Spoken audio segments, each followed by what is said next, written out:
Fala aí, meu amigo, minha amiga ligado ao Zoom, tô que passa chegando aqui nesta segunda-feira para falar, é claro, de NFL, principalmente depois de um final de semana tão sensacional assim, um domingo de jogos incríveis, decisões na prorrogação, lambança, surpresa, muita coisa pra gente falar, então já deixa aquele like, o seu comentário, se inscreve no canal, compartilha o Tô que Passa, se puder colaborar um pouco mais, faça parte do Clube Amigo Ligado, tem vantagem, grupo no Telegram, sorteio de prêmios, com 200 integrantes, vou sortear mais uma jersey, né, uma camisa oficial de um time da NFL, modelo Nike Game, uma réplica da The Duke, a bola da NFL e 3 camisas da Fanatic Sport Nation, Fanática, que é a nossa parceira. Aqui embaixo na descrição tem link, tem cupom de descontos e não vou perder tempo não, tá? Então, ó, roda a vinheta. Vamos lá então, porque a gente tem muita coisa para falar. Falei que não vai perder tempo nenhum. Vamos começar aqui com a eletrizante vitória do Baltimore Ravens para cima do Cincinnati Bengals. Um jogo incrível, com mais plot twists do que filme do M. Night Shyamalan, com a vitória dos Bengals, aliás, a vitória dos Ravens, saindo na prorrogação 41-38. Poderia ter sido muito bem uma vitória dos Bengals, mas, cara, foi incrível mesmo, tá? A gente pode dar uma aliviada na defesa dos Bengals, porque defender era opcional na partida, era mais ou menos isso, né? Mas não, teve alguns bons momentos da defesa, claro que o destaque fica para o ataque. Cincinnati funcionando bem ofensivamente mais uma vez, Joe Burrow falando que ele precisava jogar quase perfeito para ter a chance de vencer essa partida, e ele foi quase perfeito, né? A gente pode jogar um pouquinho nas costas dele a derrota por conta da interceptação que deixou a equipe dos Ravens em condições de chutar o field goal do empate e levar o jogo para prorrogação, mas cara, ele foi bem, ele tá fazendo uma grande temporada. E o que falar também do Lamar Jackson, né? Péssimo dia para quem odeia o Lamar Jackson, porque cara, aquele touchdown que ele consegue pro Likely na endzone, enquanto ele sofre fumble no snap, ele pega a bola, o Hubbard, que tinha acabado, fazia pouco tempo que tinha conseguido um safety para cima do Derrick Henry, parando o Derrick Henry dentro da endzone, ele não consegue, né? O Lamar dá um stiff arm no Hubbard, consegue se manter em pé, desequilibrado, encontra o Likely no fundo da endzone, incrível, tá? Uma das grandes jogadas da temporada, pode ter certeza que a gente vai rever esse lance algumas vezes com o passar deste ano, tá? Deve ser ruim não gostar do Lamar, eu gosto. Tudo bem que quem não gosta do Lamar quase teve a redenção com a lambança que ele fez na prorrogação ali, sofrendo o fumble e deixando a equipe dos Bengals em condições de vencer o jogo.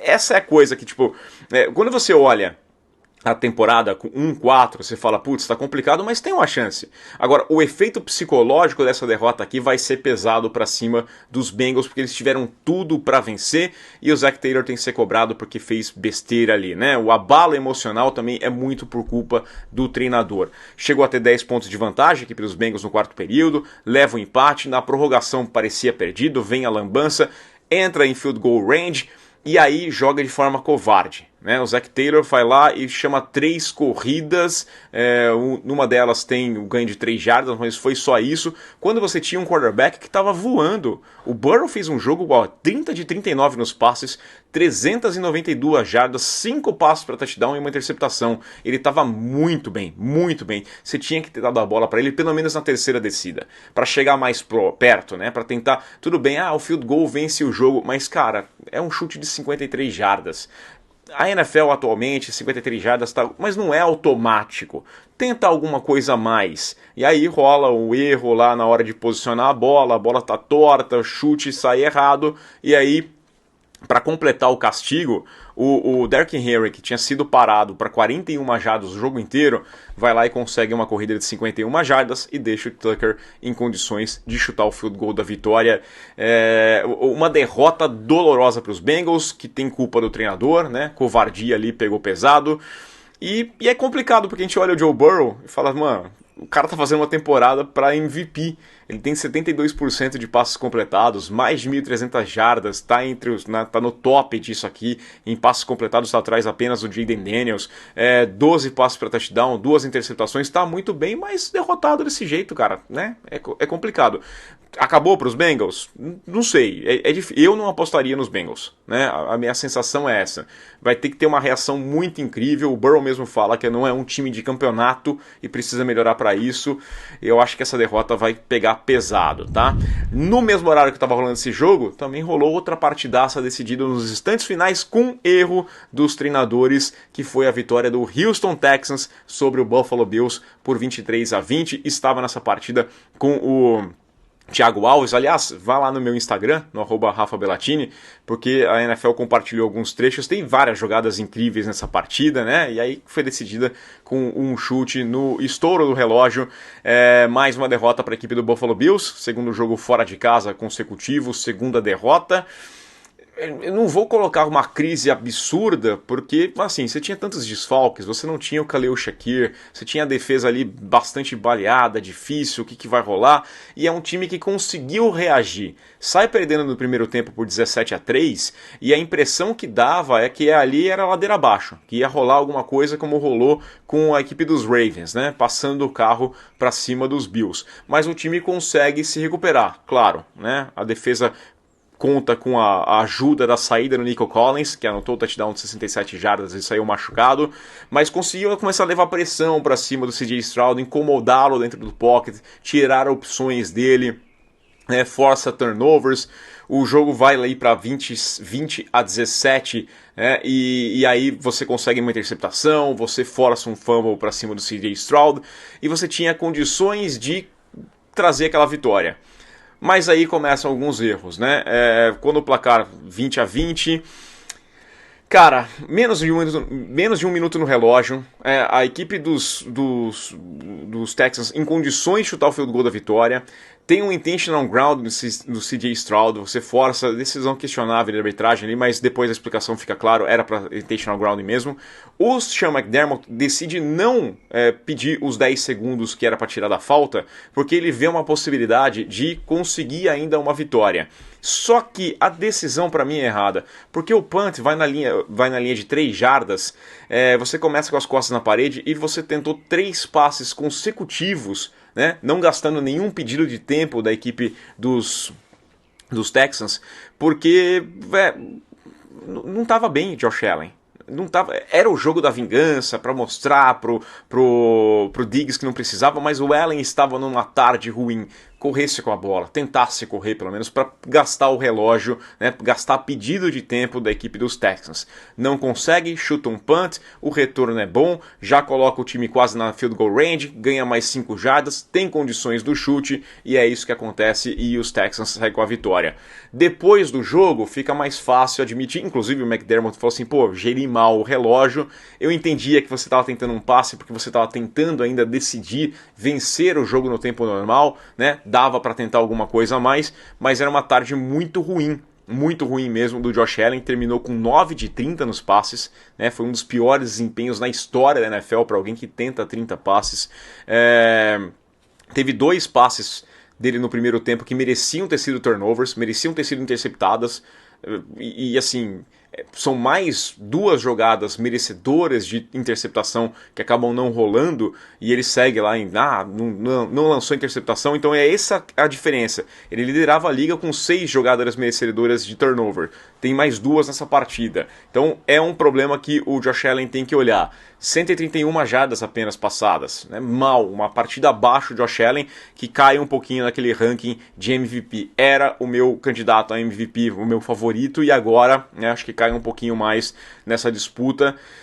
Não é tão ruim assim a derrota dos Bills, porque a equipe dos Jets também perdeu, os Bills caem para 3-2, vão enfrentar os Jets na próxima semana, e tivemos os Jets perdendo lá em Londres, 5ª vitória consecutiva do Minnesota Vikings, agora por 23-17, num jogo com a cara de jogo de Londres, né? Com alguns erros, alguns problemas, os Vikings sofrendo de novo com o segundo tempo, o desempenho cai ali, rendimento, o Sam Darnold não foi uma maravilha, o Sam Darnold terminou a partida com 14 de 31, 179 jardas, uma interceptação, não passou para touchdown, então é mais um candidato a MVP que vai ficando ali para trás. A bye week vai ser ótima para a equipe dos Vikings, porque vai dar tempinho de dar aquela recuperada, tomar um fôlego e ir para mais uma run dessa, você vai pro bye com 5-0, e aí começa muito bem, né? Volta desse clima de quedinha de rendimento que foi contra os Packers e agora contra os Jets, e aí depois começa bem para garantir a classificação para a pós-temporada, né? Então acho que o momento é bom para você ter uma bye week.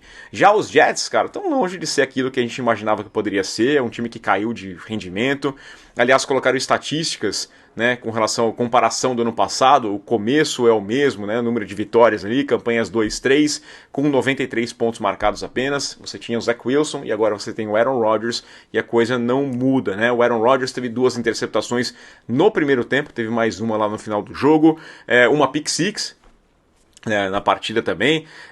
Garrett Wilson entra um pouquinho mais nesse encaixe com o Rodgers, mas não conta com outros apoios. O Lazard teve 2 drops miseráveis, Mike Williams é um fantasma, não aparece. Então parece cada vez mais que faz sentido os Jets mandarem um caminhão, né, em troca do Davante Adams, para você colocar ali, coloca um do lado, o Garrett Wilson do lado, o Davante Adams do outro, tem essa sintonia, tem essa parceria, pode funcionar.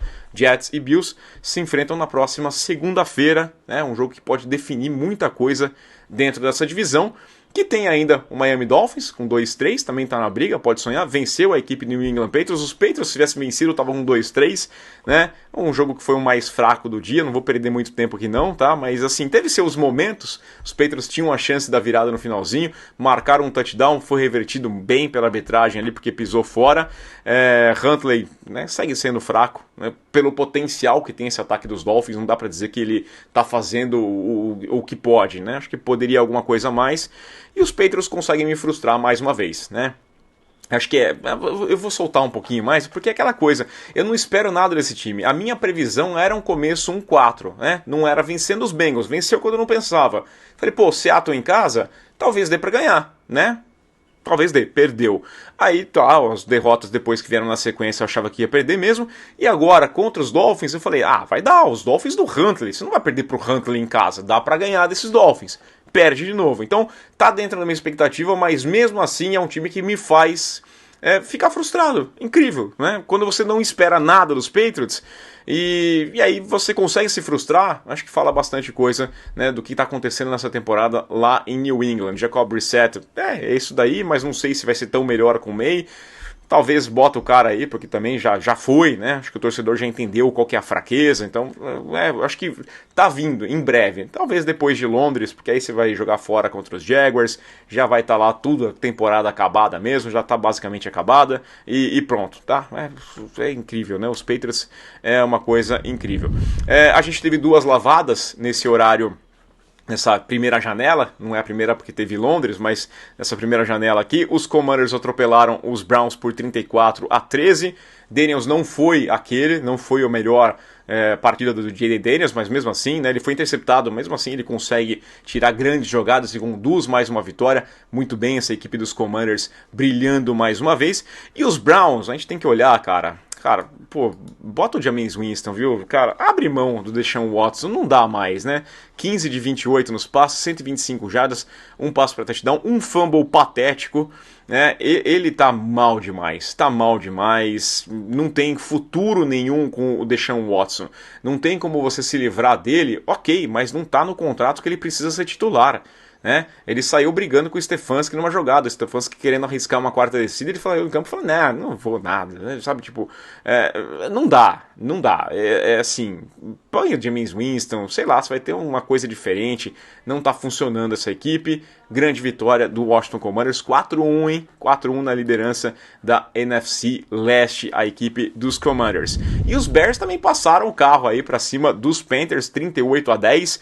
Grande partida do Caleb Williams aparecendo aqui, dando uma acalmada na galera que chamava ele de bust, erraram, porque era pra pôr o outro, né?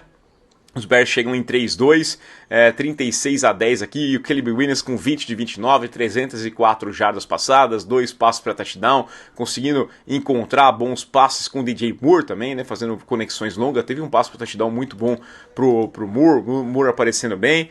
E os Panthers voltam mais para a realidade dele, né? Depois daquela empolgação com a troca do Andy Dalton, e o Andy Dalton vai lá, ganha um jogo, dá trabalho para os Bengals, e pô, é o Andy Dalton, não é o Tom Brady, né? Muita calma nessa hora.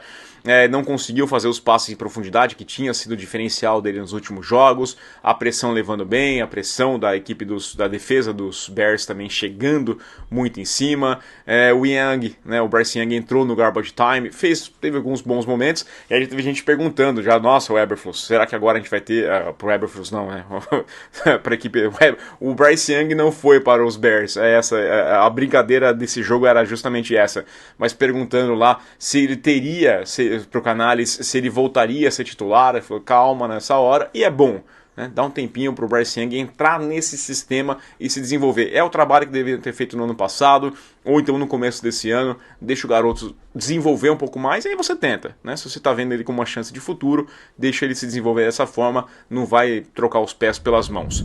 E aí tivemos também a primeira vitória do Jacksonville Jaguars na temporada, venceu a equipe dos Colts em mais um jogo de muitos pontos, 37-34, primeira vitória do Trevor Lawrence depois de 9 derrotas seguidas, não vencia desde o Thanksgiving na temporada passada, não foi uma atuação impecável, né? Teve uma interceptação meio boba ali, um passe errado do Trevor Lawrence, mas ele tem bons números aqui, 28 de 34, 371 jardas, 2 passos para touchdown, foi uma boa atuação, conseguiu entrar em sintonia, boas conexões em profundidade com o Brian Thomas Jr., com o Kirk, passes que ele tinha errado na semana passada, agora ele conseguiu encontrar, então, né, uma partida, e falar do Tank Bigsby, né, um complemento muito bom aqui, o Bigsby foi o grande nome dessa vitória também, passar os números dele aqui, ó, 13 carregadas, 101 jardas, 2 touchdowns, o cara tá um tanque mesmo, tá muito bem o Tank Bigsby, fazendo um bom complemento pro Etienne, aliás ele ganhou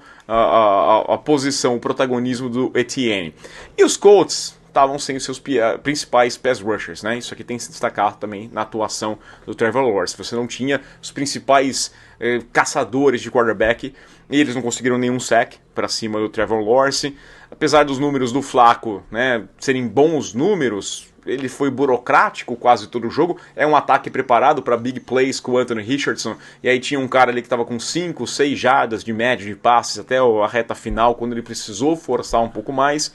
Mas é o Joe Flacco, né? Terminou com 33 de 44, 359 jardas, 3 passos para touchdown. Então os números são bons, mas a média dele ali era baixa até uma reta final em que ele força um pouco mais. Mas tá aí, primeira vitória dando um alívio pro Doug Peterson lá em Jacksonville. Na segunda janela das 17 horas, 2 grandes surpresas. O San Francisco 49ers perdeu para o Arizona Cardinals em casa por 24-23, fez 23 pontos no primeiro tempo e depois mais nada, tá? Entrou no quarto período vencendo por 10 pontos de vantagem e conseguiu perder. Mais uma vez o time desperdiça uma vantagem de 2 dígitos. As campanhas dos 49ers no segundo tempo, interceptação, depois tem um turnover on downs, porque perdeu o Maurice, né, virou curupira lá na tentativa de chutar de fazer um bloqueio, de fazer um tackle, e o pé dele virou, teve uma torção no tornozelo, ficou sem o kicker, teve um fumble e uma interceptação. Essas foram as campanhas dos 49ers no segundo tempo. Quem aproveitou muito bem foi o Arizona Cardinals. Defesa dos Cardinals apareceu bem, tem que destacar aqui, uma defesa que vinha problemática, critiquei bastante, então tenho que elogiar. Não teve muita sintonia com o Marvin Harrison, né? Esse jogo aqui, o Marvin Harrison teve uma boa recepção num passe meio que tipo, vai, do Murray, que o Marvin Harrison pega, mas, né, foram 7 targets, 2 recepções apenas, 36 jardas, né, essa recepção de 22 jardas foi que o Murray, vamos nessa, né, e foi lá e passou a bola, Conner correndo bem com a bola mais uma vez, 19 carregadas, 88 jardas, então foi uma vitória importante, 2-3, tá aberto aqui essa divisão, tá interessante, tá boa de se ver, porque também tivemos o São Francisco 49ers, aliás, nem pode ficar lambendo muito a ferida, perder muito tempo, porque tem a final da Taça Pataquada já na quinta-feira, né? Vai se encontrar com a equipe do Seattle Seahawks, que perdeu para a equipe do New York Giants por 29-20 no jogo da Pataquada também, né? Mais uma grande surpresa nesse horário, e esses dois times aí que, né, erraram completamente seus mandos de campo, vão se enfrentar lá em Seattle na quinta-feira. Alô, Brian Daboll, deixa eu falar uma coisa pra você, deixa os moleques comemorar. deixa os garotos comemorar ali, tá? Não vai atrapalhar lá no Instagram, não deixa os caras fazer festa porque merece. Era um jogo em que o Nova York não tinha o Malik Neighbors, que não tinha o Singletary. O Daniel Jones fez mais um bom jogo. No jogo contra os Cowboys, ele vinha fazendo um bom jogo pelos padrões Daniel Jones, mas era aquele cara que não conseguia dar aquela coisinha a mais para trazer a vitória. E aqui ele fez mais uma boa partida. Linha ofensiva protegendo bem, sem o Malik Neighbors, sem o Singletary. Ele foi lá e fez um jogo digno aqui, ó, 23 de 34, 257 jardas, 2 passos para touchdown, foi sacado 3 vezes, mas cara, uma boa partida do Daniel Jones, que correu ainda 38 jardas em 11 tentativas, tá? Foi bem o Daniel Jones, a gente tem que elogiar, quando é pra elogiar, a gente elogia, tá? E o torcedor do Seattle, semana passada, ficou bravo comigo, quando eu falei que contra os Lions, eu achava que tinha que dosar um pouquinho mais o ataque. Não ser só corrida, não ser só passe, aliás, é um ataque que pensa muito no passe com o Geno Smith. Não tem desculpa, perder para os Lions tudo bem, perder para os Giants não dá pra desculpar. Não dá pra desculpar mesmo. E aí, você pega o começo do jogo, foi Geno Smith Futebol Clube. 17 jogadas ofensivas no primeiro tempo, foram 15 dropbacks, 15 tentativas de passe do Geno Smith. Cara, põe o Kenneth Walker, tá de volta pro jogo, né? Tá de volta aí depois de lesão, bota o cara pra correr, sabe? Tenta alguma coisa diferente, né? A defesa dos Giants, muito boa, né? Tem que dar parabéns aqui, defesa dos Giants tudo bem, mas você tinha um ataque que não tinha as principais peças. A defesa não consegue segurar. O field goal, que seria do empate na reta final, é bloqueado e retornado para touchdown, para fechar com chave de ouro. Uma atuação muito ruim da equipe de Seattle. Não gostei, né? Começou 3-0, agora 2 derrotas seguidas. É um jogo decisivo dentro dessa divisão na próxima quinta-feira. Enquanto isso, parabéns para os Giants. 2-3 aqui, ó, bom jogo mesmo. Destacar o Slayton, né? 8 recepções, 122 jardas. É um cara que teve um touchdown também. É um cara que é deixado de lado, claro, né? Você tem o Malik Neighbors e o Slayton não é para ser esse cara aqui, mas foi muito bem. O Wan'Dale Robinson também 6 recepções, 36 jardas. Correndo com a bola, o Tracy, né? 129 jardas também. Então foi um jogo bom da equipe do New York Giants, mas um jogo que a gente tem que criticar bastante o Seattle, porque Seattle começou 3-0 e estava brigando, né? Então deu um passinho atrás a equipe do Seattle Seahawks. A divisão está bem aberta ali ainda. Quem está fora da disputa mais, acho que os Cardinals, os 49ers e Seattle vão brigar pela divisão. Quem está fora é o Los Angeles Rams, perdeu para a equipe do Green Bay Packers 24-19. Pior começo da era Sean McVay com 1-4, vai para a bye week. O ano passado a bye week foi boa, né? Depois dela voltou ali, brigou, ganhou vários jogos e foi para os playoffs, mas esse ano é difícil, está sentindo falta demais, né? Perde o Puka Nacua, depois perde o Cooper Kupp, então você não tem nenhum dos dois grandes recebedores seu, a coisa fica complicada. E a equipe dos Packers venceu a primeira com o Jordan Love, né? Tava na hora, Jordan Love aqui teve uma atuação de altos e baixos, interceptado, 15 de 26 nos passes, 224 jardas, mas conseguiu aquela vitória.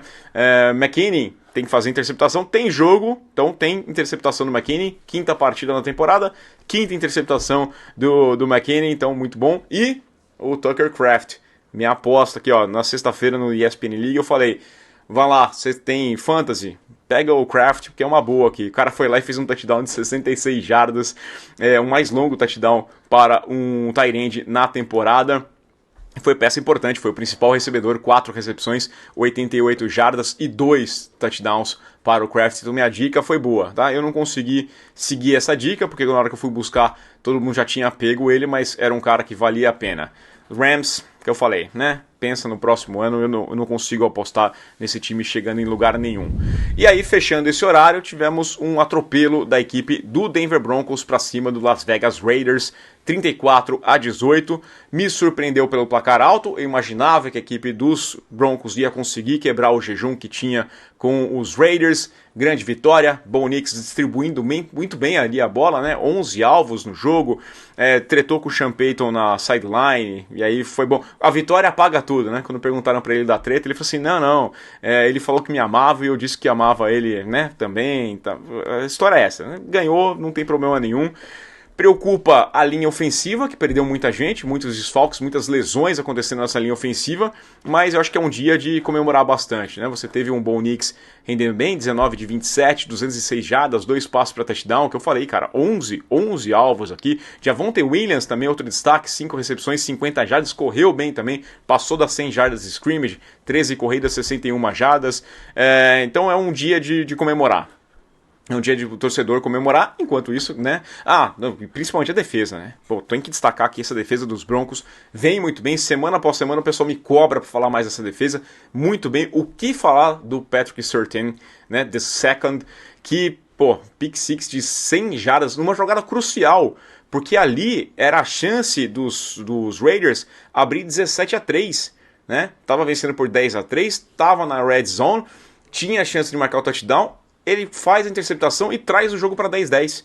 Né? Virou completamente o cenário, trouxe o momento para a equipe do Denver Broncos, e aí o Gardner Minshew depois foi para o banco, o Aidan O'Connell entrou, não acho que o Aidan O'Connell vai ser a solução, colocar o Aidan O'Connell como titular para depois trocar pelo Gardner Minshew em algum momento também, então os Raiders são bagunçados. Eu acho que esse time aqui está fadado ao fracasso. E para a gente fechar o nosso vídeo, falar do Sunday Night Football, que eu confesso a você, eu fui dormir, né? Teve atraso ali por conta do clima, atrasou mais de 1 hora, o jogo acabou já de madrugada. Os americanos tiveram um pouquinho da experiência do que assistir Sunday Night, assistir Prime Time aqui no Brasil, e a gente só relembrou como era na época do horário de verão. Vitória do Dallas Cowboys por 20-17 sobre o Pittsburgh Steelers. Aquela experiência completa de Dak Prescott, né? Os altos e baixos dele uma coisa intensa, interceptação, uma em cada tempo, fumble perdido, tomou um esporro do CeeDee Lamb na sideline, o relacionamento tá complicado aqui. Os 2 maiores salários do time estão numa treta, né? Eu assisti o jogo depois, fiz questão de assistir completo, nem o jogo em 40 minutos, fiz questão de assistir completo quando eu acordei, e a crise tá existente ali, né? Você percebe que tá um clima um tanto quanto ruim, né? O Dak Prescott terminou 29 de 42, 2 passos para touchdown, 2 interceptações, 352 jardas, mas não consegue encontrar ali. O CeeDee Lamb, 5 recepções, 62 jardas, longe de ser o principal alvo do Dak, que acabou espalhando também a bola para bastante gente dos 2 times, mas foi a experiência. E aí é aquela coisa, o Dak sai ainda como herói, porque naquela 2ª-1, né? Era uma 2ª-1 na linha de 1 jarda, o Dorrell sofre o fumble e ele tá lá atento, ao contrário do Cam Newton no Super Bowl, vai lá e consegue recuperar o fumble, mantém 2 jogadas depois, faz um passe para touchdown naquela 4-4 e consegue a virada. Então ele sai como herói. Do lado dos Steelers, Justin Fields é o Justin Fields, né? Ele entregou um entretenimento parecido ali, menos interessante, né? 15 de 27, 131 jardas, 2 passos para touchdown, mas não sai como herói porque é pouco, é o Justin Fields ainda. Aquela história toda que tinha, não, se o Russell Wilson estiver saudável, não tem como voltar, porque o Fields está vencendo o jogo, vai indo embora, né? Não vence, já perdeu mais uma partida aqui, pegou uma defesa de Dallas, defesa que foi escorraçada em algumas partidas aqui recentemente, sem os 2 principais defensores, sem o Lawrence, sem o Micah Parsons, e não consegue fazer, ele faz muito pouco, o que ele entrega é muito pouco, então já se discute até na chance do Russell Wilson saudável poder entrar para dar aquela fagulhazinha e fazer esse ataque funcionar, porque o Fields vai ser isso, né? Daqui para o final, o Fields é isso. Teve aquela empolgaçãozinha no começo, não via motivo para estar tão empolgado, vencia jogo, mas não eram vitórias por conta do Justin Fields, e é isso que a gente vai ver pro restante se ele continuar por lá, tá? Pessoal, seguinte, eu vou viajar, hoje tem o Monday Night, né? Tem o Saints contra os Chiefs, eu vou viajar na noite da terça-feira, de volta para casa, mas vai ter vídeo amanhã cedo, então se inscreve no canal, compartilha o Toque Passa, amanhã eu venho para falar do Monday Night, depois embarco de volta para minha casa. Valeu, pessoal, aquele abraço.